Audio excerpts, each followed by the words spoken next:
কালীপুজোর রাতে রাজ্য জুড়ে জুয়ারিদের বিরুদ্ধে করা অভিযান। শামশেরগঞ্জে আগুনে চাঞ্চল্য।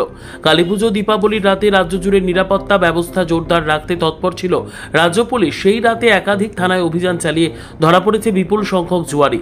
সূত্রের খবর, শুধুমাত্র সুতি থানায় 30 জন, সাগরপাড়া থানায় 52 জন এবং বহরমপুর থানায় 23 জন জুয়ারিকে গ্রেপ্তার করেছে পুলিশ। পুলিশ সূত্রে জানা গিয়েছে, উৎসবের রাতে অসামাজিক কার্যকলাপ রুখতেই এই বিশেষ অভিযান চালানো হয়। রাজ্যের অন্যান্য জেলাতেও একইভাবে নজরদারি বাড়ানো হয়েছে।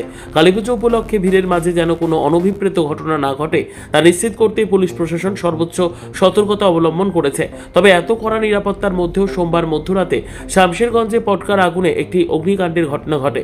যদিও দমকলের তৎপরতায় পরিস্থিতি নিয়ন্ত্রণে আসে, তবুও প্রশ্ন উঠছে আরও সতর্ক হওয়া উচিত ছিল কিনা স্থানীয় থানার। সাধারণ মানুষের দাবি, উৎসবের আনন্দ বজায় রাখতে পুলিশ প্রশাসনের এই উদ্যোগ প্রশংসনীয়। তবে শামশেরগঞ্জের মতো সংবেদনশীল এলাকায় আরও কড়া নজরদারি প্রয়োজন।